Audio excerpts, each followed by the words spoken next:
Morning, good afternoon, good evening, wherever you're at in TV land. Welcome to WeBeam TV, and this is Taboo Talk with Ray and Steve. I'm Ray Amanat, based out of Port Richey, Florida. That's why I'm wearing my tropical shirt today, because it's beautiful weather outside. And let me bring my good friend, Mr. Steve Reed, who's at an undisclosed safe house somewhere in Texas, dealing with all those people coming across his border. He's going to need a safe house. Steve, how you doing? Right, I'm doing great. It is nice to be in my safe house. It's the easiest way to describe it. It's nice to be in my safe house. I'm glad you feel safe. You got plenty of books to keep you preoccupied. Plenty of books, and I don't have to deal with all the crazy people out there. Absolutely. So let me get started with today's show. Initially, it was brought to you by Heroes in Action. Heroes in Action is a nonprofit dedicated to violence prevention education. We do lectures and seminars nationwide on anti-bullying and personal safety. I'm also the author of Bully Victim Hero and a series of children's books, The Adventures of Mushy the Martian, of which we use it as a tool for parents and teachers to safely introduce topics like bullying and dealing with strangers, where kids learn how to be problem solvers and critical thinkers. So Heroes in Action. For more information, you can go to the website at heroesinaction.us. You can reach me at any time, and I'd be happy to do a consultation on different programs that we have, or if you're a parent that has a child that's dealing with bullying, I'd be happy to give you some insight on what you and your child can do with the school district to overcome those obstacles. So today's topic, Mr. Steve, is CRT, or critical race theory, and how it's changing the way we look at religion, politics, education, and more. This has been a controversial topic in parts of our country, as well as, of course, in our media. Starting with Mississippi Governor Tate Reeves, over 15 states have banned or severely curtailed the teaching of CRT. Governor Ron DeSantis here in Florida, Kristi Noem in South Dakota, Greg Abbott, of course, in your state, Texas, and others have led the charge against CRT, or critical race theory. So can you, Mr. Reed, describe to our fellow taboo talkers or our viewers out there what CRT is and how did it get its roots? Ray, I'm going to be speaking from pretty much high level. I'm not going to go into a lot of the intricate detail of CRT. So we're going to be talking about concepts today. But before I share anything about CRT, or critical race theory, I want to share something else with you. And it's something that I keep with me in my desk. And it's a copy of the Pocket Constitution, or a pocket copy of the Constitution. This is the United States Constitution. This is one of the three founding documents that make America what it is, and how it was founded over 230 plus years ago. And I want to go to a document that actually precedes the Constitution. That is our Declaration of Independence. We celebrate Independence Day on July 4th every year. And what a lot of people don't realize is there was a lot that led up to Independence Day. That's just when this document was released, but it had been in the works for a long time. But in the Declaration of Independence, the document starts out with a couple of real short sentences. I'm going to read those sentences to you as we start moving into the whole concept of CRT, so we understand why this is a challenge for us today. In the Declaration, it starts up by saying, "We hold these truths to be self-evident, that all men are created equal, that they are endowed by their Creator with certain unalienable rights, that among these are life, liberty, and pursuit of happiness, that to secure these rights, governments are instituted among men, deriving their just powers from the consent of the governed." Now, that's how our country was started over 200 years ago. And the key phrase in there is that all men are created equal. Now, when Thomas Jefferson and John Adams and Benjamin Franklin, all of our founding fathers, when they were drafting this document, when they said all men are created, they didn't mean all males. They meant humankind, that we're all created equal. And that doesn't mean somebody that was just living in the United States. Well, this was before we became the United States. It didn't just mean those people in Great Britain or those people in France or Germany or someplace in Africa, South America, China, wherever. It meant all men are created equal. Now that we have that as our foundation for the structure of our government. So the three primary documents I alluded to a minute ago, Declaration of Independence is number one. Number two is the Constitution. And number three is our Bill of Rights. These three documents set us apart from virtually every other country on the planet, everybody else. So let's start and let's talk about this. All men are created equal. That means we are all the same. Not the senators, congressmen, president, bureaucrats, etc., state legislators are better than the rest of us. We're all created equal. And the other part of that initial portion of the Declaration, it says that the government is governed by the people. So these are some critical things that I needed to share as we start this conversation about CRT, okay? Now, I want to change the name. Instead of critical race theory, I want to change this to communist race theory. And the foundation, and this was started back in the 60s, 70s, in that time frame. And the whole concept was started in some law schools up in the Northeast. And what they started talking about was the fact that white supremacists were controlling the country. And that was unfair to everybody else, every other race, every other nationality, every other ethnic group, whatever. And they started setting out a way in these law schools, they started setting out a way to try and, what they said, equalize the country. And they started promoting this concept that white supremacists were the ones that were getting all of the benefits in America. And as a result, we need to be dumbed down and take authority away from the white supremacists. Now, that is the foundation of how everything started. And so law schools around the country started adopting this as one of their principal concepts that they were teaching in their classrooms. And it's only been recently, in the past few years, that it has started seeping into our public schools, or our government schools, should I say.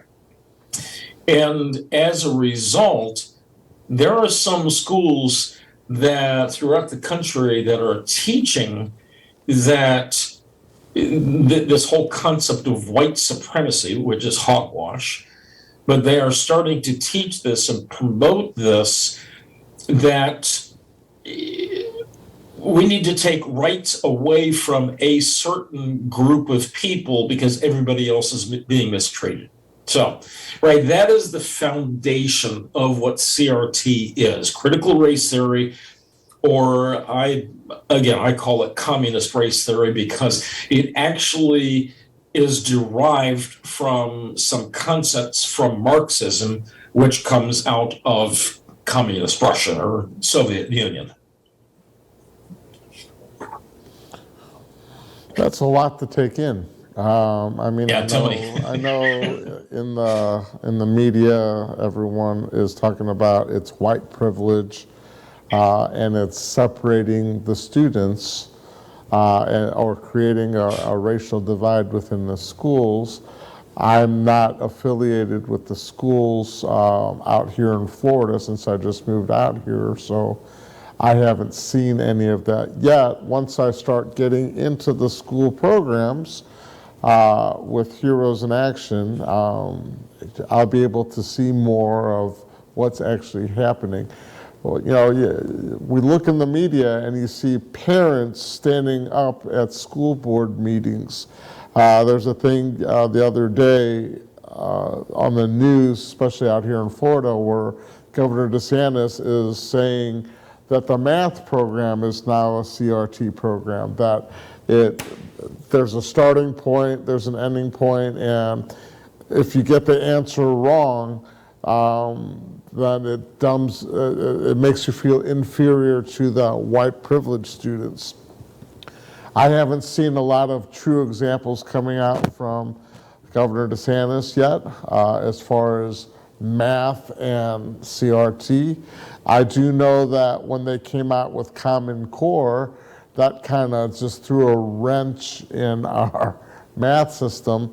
The way I was taught math and the way math is being taught now, it's to me, and from a lot of people that I've talked to about Common Core, made it totally more difficult for kids to grasp and pick up. Some kids say that it's easier, some kids say, I don't get it. There's a lot of parents that say, I don't get it. And I don't know if that's going along with what you're talking about, where they're trying to confuse or dumb students down even more. And are they doing that to control them or control the narrative for them? What do you think? I think our government schools, and this is a generality, understand that, this is a generalization, but I think our government schools are trying to do everything they possibly can to, you said the word, dumb down. They are not teaching students today how to think. They are teaching students what to think.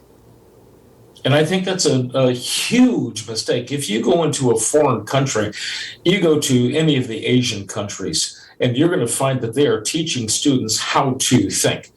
There's no critical thinking that's going on in our society these days. And as a result, you have students that are being taught to become lemmings. Just follow what I say, do what I say, and don't pay attention to what we're doing. Just follow what we tell you to do. I'll give you a case in point, an example. I know of one young student. He was 13 or 14 years old, maybe 15 years old, and he was in a math class. And the teacher gave him an assignment, and he figured out the answer to this particular assignment very quickly. And when he gave the answer to the teacher marked it wrong. Even though he got the correct answer, the teacher marked it wrong. And he complained and says, why did I get this wrong? That is the correct answer. And the teacher's response was, you didn't answer the question, or you didn't go through the formula that we gave you in order to get the answer. In other words, we want you to follow our process, and that's it. We don't want you to deviate from anything that's going on. In other words, we have a mousetrap, and we want you to use our mousetrap the way we tell you how to build the mousetrap. We don't want you thinking. Now, and this just came to me, Elon Musk is in the news these days. Elon Musk is building a better mousetrap. all the way around. And so what's happening is a lot of the government entities and a lot of people on the far left don't like Elon Musk because he's building a better mousetrap or a different mousetrap than what they have said, you can do this. Now, how does CRT, how does critical race theory fit into this big scheme of things? Here's one of the biggest challenges with CRT. Number one, they're spreading lies, plain and simple. There's no white race supremacy that's going on today. That's number one. Number two, they're trying to rewrite history completely. And they're sharing some misinformation, so they're totally changing the whole concept of what true history is in America. They're trying to equalize everybody, but what they're saying is we want equal outcomes for everybody, not equal opportunity for everybody. And that's the main difference between the way America was founded and what they are trying to promote. They want everybody to come out with the same level of education or grades or whatever the case is. Here comes the problem. Not everybody is the same. Albert Einstein, for instance, many years ago said, if you judge somebody's skill or their intelligence on climbing a tree, a goldfish will be a failure all the time. A monkey can climb the tree, but a goldfish will always think that it's stupid because that was the standard. Well, what our government schools are trying to do is say everybody should have the exact same outcome. But that's not true. Some people they're just built for electronics. Maybe they understand the whole concept of electronics. Some people are great in software. Some people are great with working with their hands. Last time I checked, we need auto mechanics, we need plumbers, we need electricians. Yes, we need scientists, we need doctors, I was going to say we need attorneys, but we don't really need attorneys. Anyway, that's another story. So, right. I got to stop here and digress for a moment. Do you know what you call one attorney at the bottom of the ocean is? Well, I mean, the old joke. It's a good start. A good start. But we don't want to incite violence against attorneys. I'm sorry, that's true. but the whole concept with CRT is they want to level the playing field. The playing field will never be level. See, I look at it this way, if you can let me interject. Please. Before all of this stuff came out, what were they doing with rewriting history? They were taking down all the statues of people that had to do something with slavery.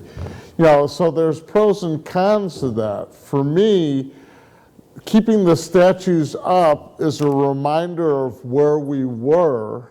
Yes. And now look at how far we've come. So yes, at one point in our country, we were not a great country.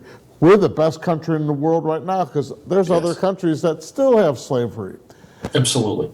But we need, in my opinion, we need those statues and other artifacts that talk about history or show our history to be a reminder of where we were.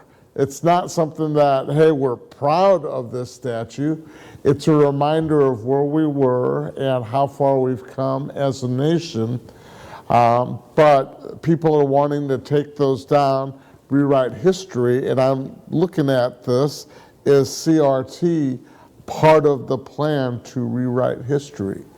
Absolutely. Absolutely. Ray, when you look at it, first of all, slavery was a scourge on our society. There's no question. Slavery was wrong. Based on the Declaration of Independence, all men are created equal. Did you know, Ray, that in order for all 13 of the colonies and their representatives back in the 1700s, did you know that there were so many of the governors of these colonies, they did not want to sign on with the Constitution and form the United States of America? So what they had to do was they had to put provisions in there. Let me rephrase, because there were some people that really believed strongly in slavery. There were some of our founding fathers that had to have things written in so that slavery would be pushed out and eliminated over time. But they couldn't do it immediately. That would have destroyed everything, and they wouldn't have become the United States of America. So then you have a couple of people that came onto the scene in Great Britain.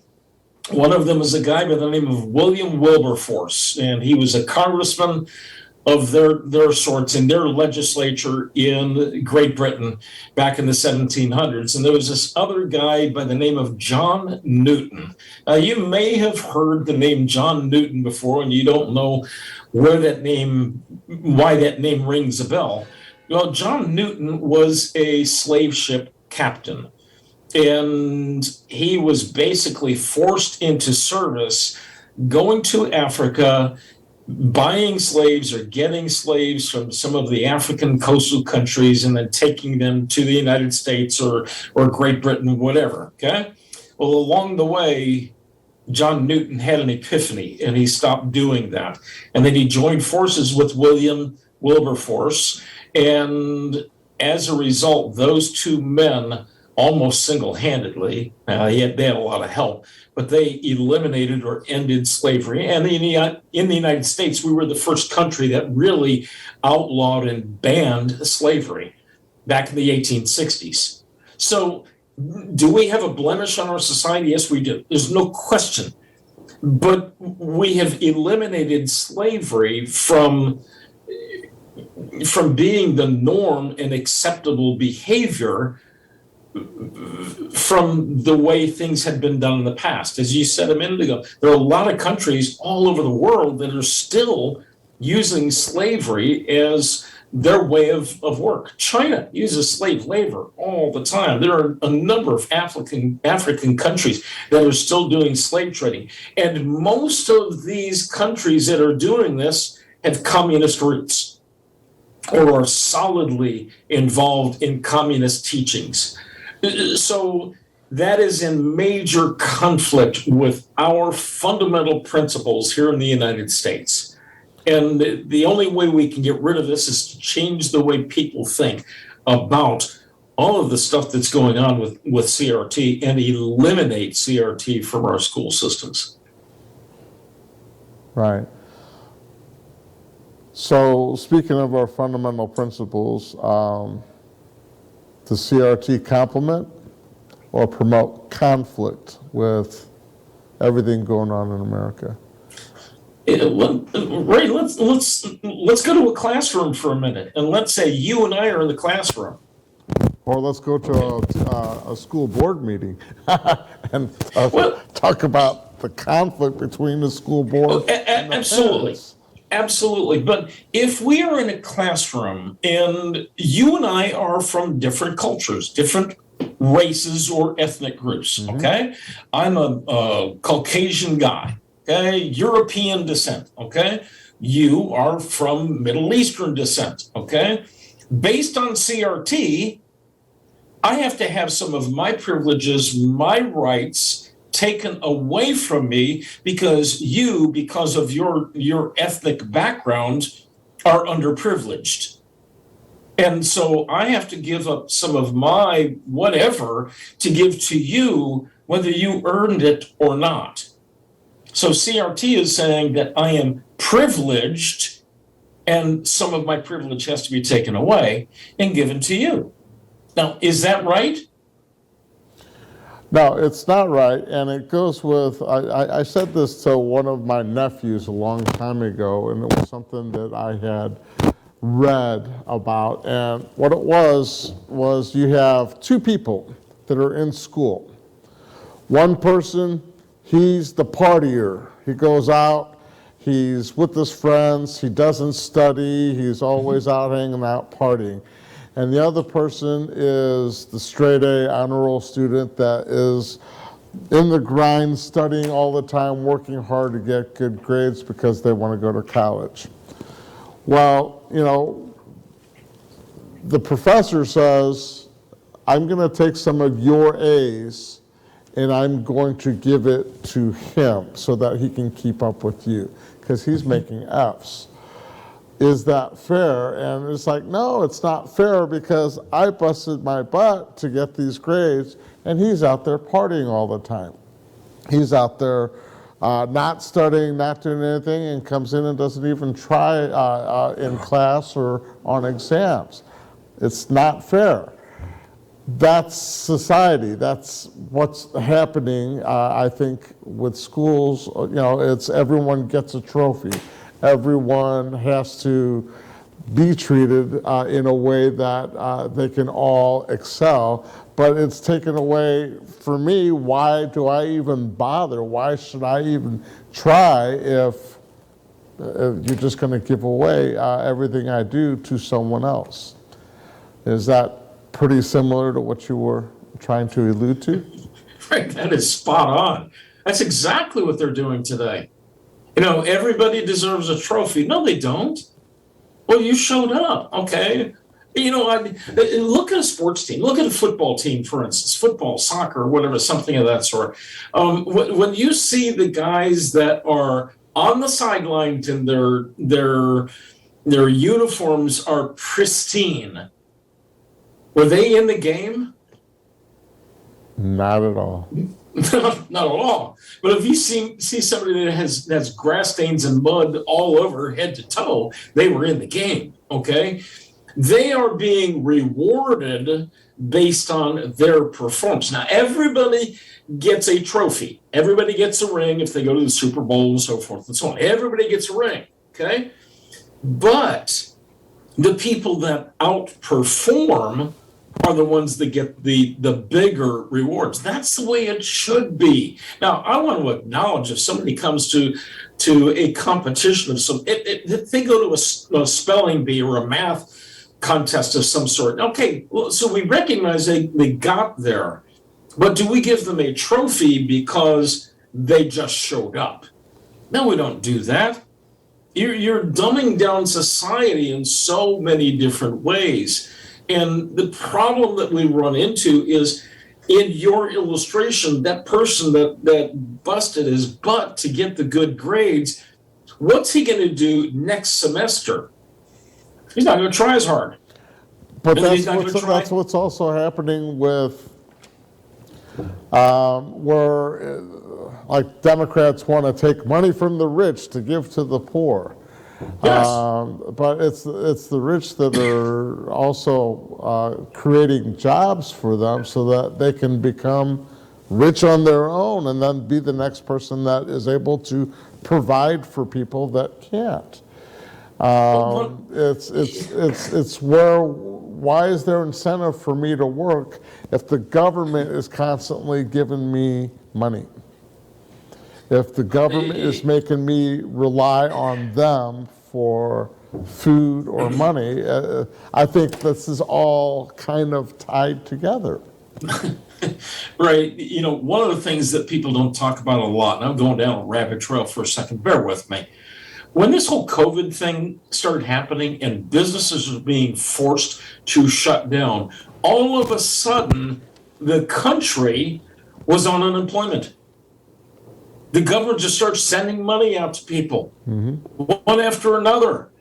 Why do you think they did that? Because they wanted people to become used to and expect the government to bail them out. So when people were starting to open up again, now you've got companies that say, I can't find employees because they're making more on unemployment than they would working for me. That's all part of the whole communist plot and Marxist plot with getting everybody equalized. Everybody is in equal amounts of misery.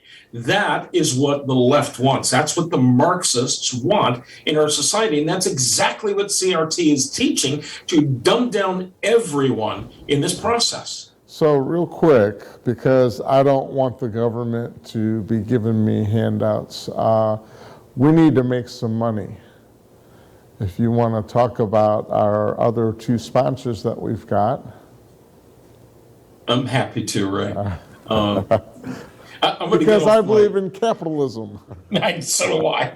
So I'm going to get off my soapbox for a brief moment and step onto a different soapbox. And that other soapbox has to do with the life wave cells or patches. And I got to tell you a little bit of information about these little wafer thin patches from LifeWave. LifeWave has been around for almost 20 years. It was developed by an inventor in Southern California. And he actually started working with the Navy 20 years ago. And David Schmidt developed a patch to help give people more energy that were in the Navy. And one thing led to another, started developing more and more patches. And about 4 years, he developed a new patch that's called the X39 stem cell patch. Now, it does not have any stem cells in the patch. What it does is it produces a copper peptide that tells your body to produce stem cells. And now, that's the science behind it. All right. Here's what it does for you. It's going to give you more energy, better focus, better sleep, help you with rapid pain relief, better blood flow, wound healing. There are so many other things that it does for you.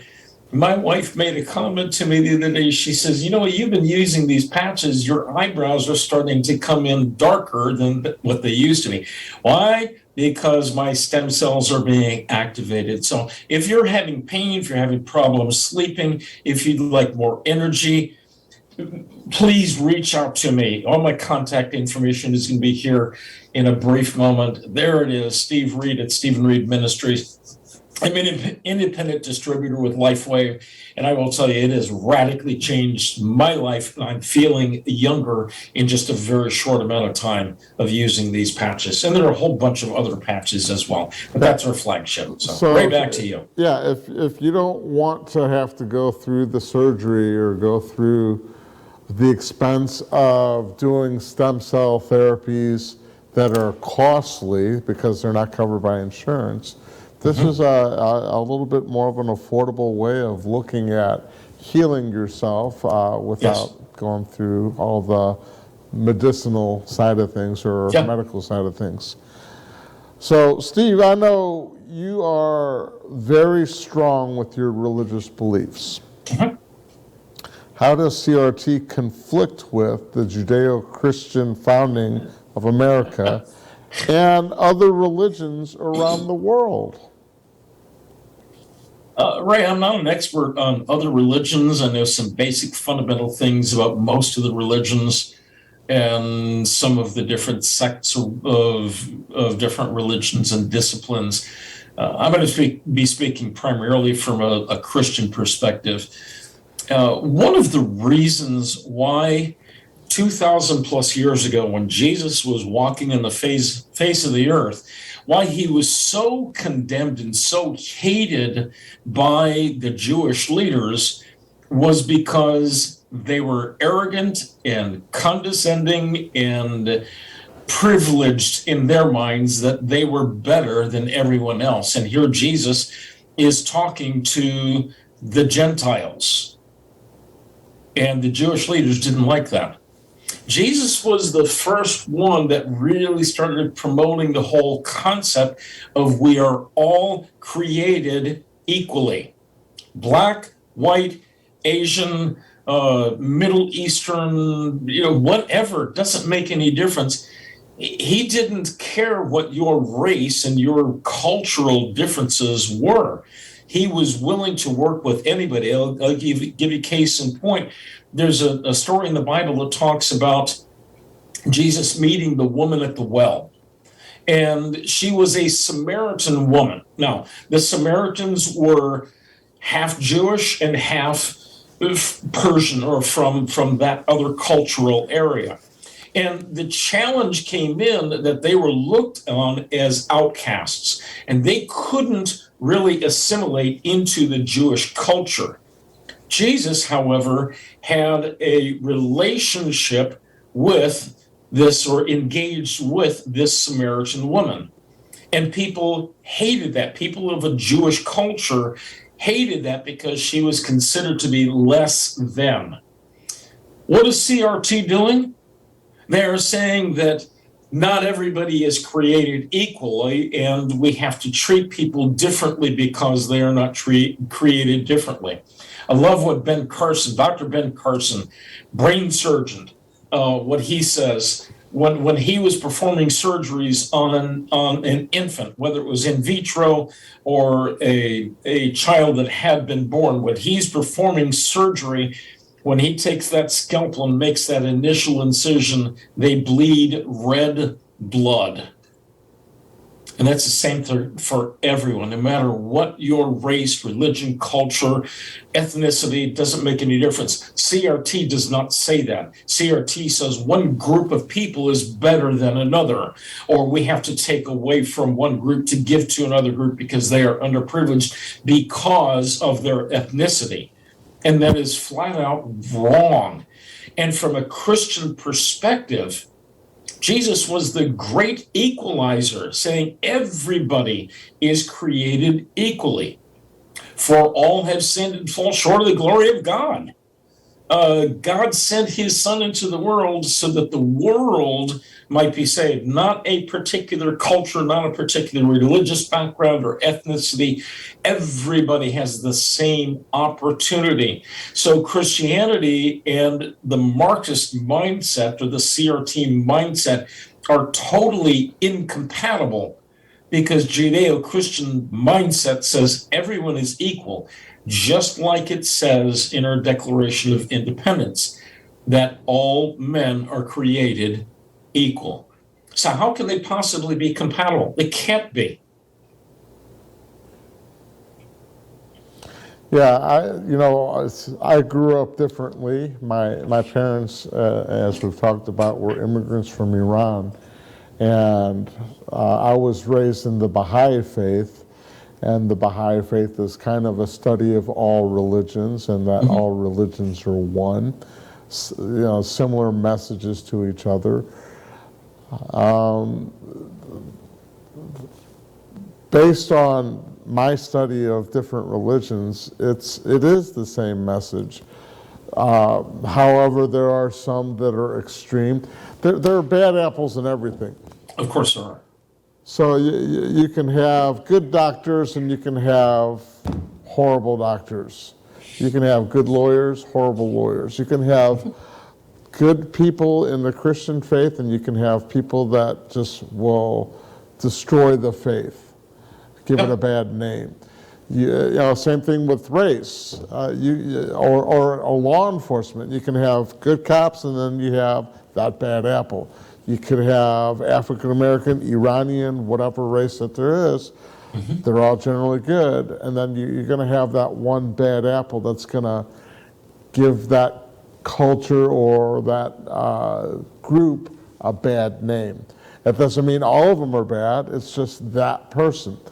This is going back to labeling, and we've talked about labeling each other, where I said the only labels that there should be are you're either a good person or you're a bad person. And then I'll deal with you based on how you are. It's not whether you're Christian, Chinese, Buddhist, Muslim, Spanish, Mexican, whatever the race, religion, or background or political affiliation. You're either good or you're bad. I don't care about the rest. This, to me, is adding more labels, which is confusing people and dividing people that much more.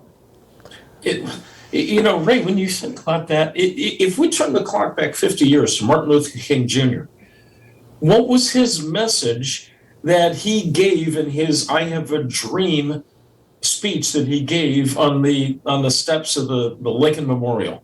His message was, I dream of the day that we don't judge people based on the color of their skin, but on the content of their character. And CRT is the exact opposite of that. They are looking at people based on the melanin in their skin. What is your skin color? They don't care about the content of the character. They are trying to demoralize and divide the country in any way they can possibly divide us. Because when we are united, we become stronger together. I'll give you a case in point. September 12th, 2001, 20 years ago. Was the United States divided, or were we together?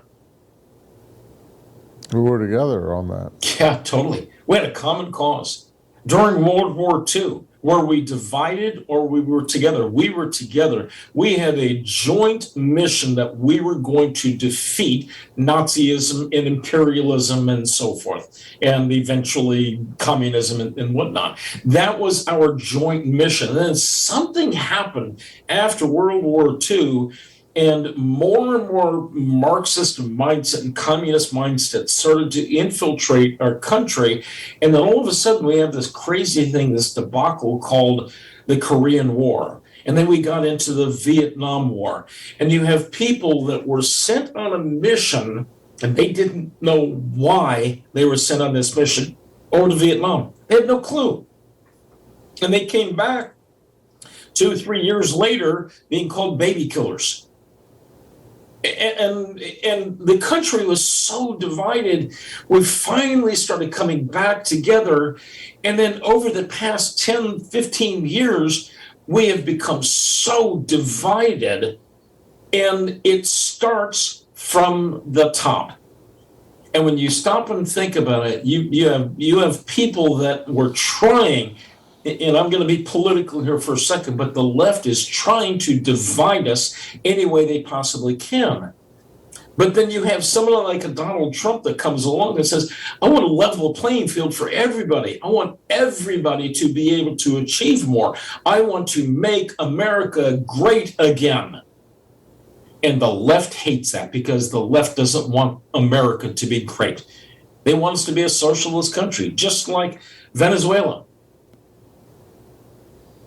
Well, that's where the genius of our founding fathers saying, united we stand. Absolutely. Divided we fall, and we There's no are question. slowly falling apart. You look at different cities that are dealing with defunding the police and a rise insane. in crime, and people are struggling to make ends meet because of COVID, because of jobs. There's plenty of jobs out there. Everywhere I go, I see help wanted signs. Yes. So, people can't get a job, but then the government's going to come back and mandate having higher wages that a lot of businesses, especially small businesses, might not be able to afford paying their employees that much. So Right, it's squashing them rather than building them. It's not just the wages, Ray. It's all of the additional regulatory things that are being thrown at companies. And, that's one of the great things that wasn't talked about a lot under Donald Trump. He started slashing regulations. Ronald Reagan did the exact same thing. They started slashing regulations so that companies could actually earn a profit and then pass that profit on to their employees. But now, everyone thinks that the companies are greedy and they're not going to pass it on to their employees. They think that it's going to be the owners of the companies are just going to pocket all the money for themselves. No, not at all. Yeah, Not which is at all. a misconception. So, real quick, Steve, we have one of our sponsors that she works her butt off, and she's been doing this for a very long time, to pay her bills. Yes. And I'd like to kind of talk about her because she is one of our sponsors, and this is also one of our ways that we can pay our bills as well. Yes. Yes. And who you're talking about, Ray, is our friend Natalie Thurman. Natalie is 84 years old. And 41 years ago, somebody introduced her to the Shackley organization, and she became an independent distributor 40 plus years ago. And she was told originally that she had severe arthritis. She would no longer be able to do the fun things that she liked, like sewing and gardening and playing the piano and organ in her church. Well, Natalie started taking their supplements, and as a result, today she is still playing the organ in her church. She still sews and she still does some gardening. She absolutely loves the Shackley products. She's shared a number of great products with me, and I am now a proud user of the Shackley nutritional supplements. But Ray, there's another aspect of the Shackley organization that may not be as familiar, and that is their conscious focus on our environment. And let me give you an illustration. They have a brand new program that is called the Get Clean Starter Kit. And the Get Clean Starter Kit is what you need, the basic fundamental things for your laundry, kitchen, and bath cleaning requirements. Now, they've got this kit. It's roughly $3,400 worth of products. If you went to a local store to buy these things as they are, pre-made, pre-mixed, different cleaning products, $3,400 worth of products. The same cleaning benefits and value you get from the Shackley organization is less than $130. And here's one of the great things. We've got Earth Day coming up. In fact, today, we're broadcasting, we'll be airing this on Friday. Today is Earth Day. How would you like to help save the environment but not having to throw away all of those empty plastic bottles? So Natalie can help you save the ecology, save the environment. Reach out to Natalie today. Her contact information is on the bottom here right now. She can help you get a clean home that is environmentally safe. What Natalie says all the time is she helps people make healthy happen. So reach out to Natalie today. Thank you, Steve. And that goes hand in hand with your patch to get people healthy and strong and not have to rely on getting a surgery or being medicated all the time. God knows I try to avoid any type of medications just because I don't like the side effects of that. Every commercial that you see on TV about any medication, there's a list of side effects that they go. Exactly. And they try to say it really fast. May cause death, may cause this, may cause that. And I'm like, I want something that's not going to have any of that in its bio or description. So be an informed consumer when you're looking at products, and please look at both Shackley and LifeWave. So Steve, what are parents and politicians doing to combat CRT? And we only have about 7 minutes, so. Yeah. And Ray, it doesn't take any more than 7 minutes. In fact, it takes about 30 seconds. Get involved. When you look back at the political environment back in November, there was a political race for the governor and lieutenant governor and attorney general in the state of Virginia. And Terry McAuliffe, I hate using his name, but he made the comment that was basically, I'm going to paraphrase, and I'm taking it out of context. But here's the context. He was in a debate, and he says parents have no rights in their children's education. Now stop and think about that. Parents have no rights in their children's education. As a result, Thankfully, we have a Governor Northam what's the governor? I forgot what the governor's name is in Virginia now. But Ray, do the research for me real quick. I'm looking. But here's how it manifested itself.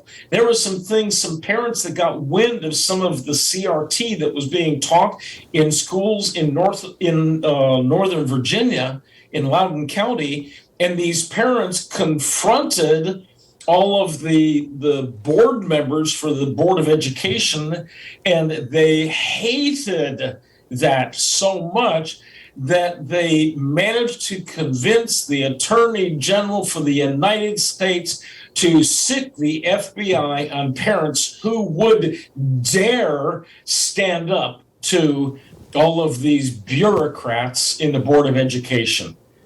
And they basically said, we're going to do everything we possibly can to shut these parents up. Well, guess what? Parents are winning. So what can we do? We've talked about this before. Get involved in your local elections. Get involved in your school boards. Read the content of the different books, like the math books in Florida. Read the different things that the kids are being taught today. Parents, we need to know what our children are being subjected to. I mean, really subjected to.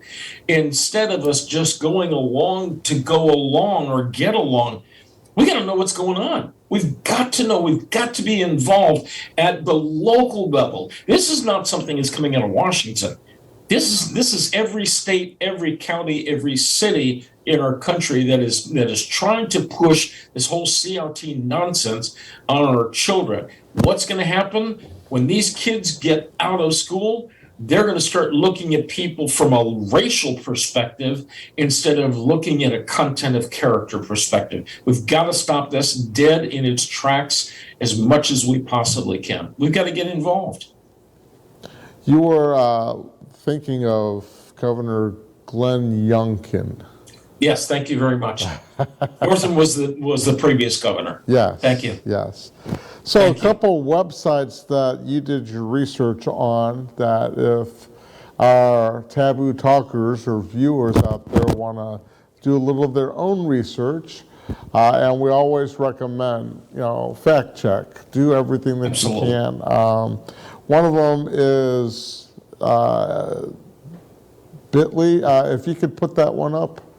It's with Heritage of America, and you can, if you scroll it down a little bit, it'll go through tips on how you can increase your awareness of what's going on in school districts, what you can ask for, what type of forms you can request, and then how to follow up with things. The other website is also through heritage.org on critical race theory. This goes through a whole litany of different topics that critical race theory can address. If you're not familiar with it, you can just go through it. They've got the videos, they've got different tabs that you can click on, so you can be a more informed voter. So when you do go to the ballot box, or you do vote for your next Board of Education, or if you want to be on the Board of Education, go in there armed with facts so that you can state a better case and hopefully make a difference in your community or in your schools so that our kids are treated equally. Absolutely. Steve, we got a couple minutes if you want to add to that. Well, the primary thing, Heritage Foundation is one of the resources that I go to on a regular basis. I also read articles from the Epoch Times, EPOCH Times. They've got some really good information on there as well. Prager University has a lot of good videos. There are other commentators and other people that are out there that have some really good information. But as you said, Ray, we've got to do our research. We've got to be informed. We can't go with the status quo anymore. You've got to get involved. You've got to educate yourselves so that we know what the left is trying to do. We know what CRT is all about, and how do we insulate our children from all of the stuff that's going on, the corruption that they're being taught. Absolutely. So to our Taboo talkers or our viewers out there, if you have questions that you would like to ask either Steve or myself, you can go to our Facebook page, Taboo Talk with Ray and Steve. You can also leave questions on our YouTube page. And if you're a business that would like to be a sponsor to get your message out about your products or services, and you'd like to be on our show, you could email us at tabootalkwithrayansteve@gmail.com. As always, Heroes in Action, our sponsor, LifeWave and Shackley with Heroes in Action. We are currently, I'm going to be going to St. Louis and doing a series of seminars for a couple private schools out there, a fitness gym and another martial arts school. So I'll be busy throughout the first week of May. Those of you that are interested or would like to have Steve come out as a speaker or me come out as a speaker on the topics that we are passionate about, we would love to have the opportunity to come out and work with you guys. Other than that, it's been a pleasure, Steve. Great topic, great discussion. As always, love it. Next week, we're going to have, who's our guest for next week, Steve? Oh, I'm not prepared. Sorry. Okay. She's going to be talking about local involvement in what we're doing today. All right. Later.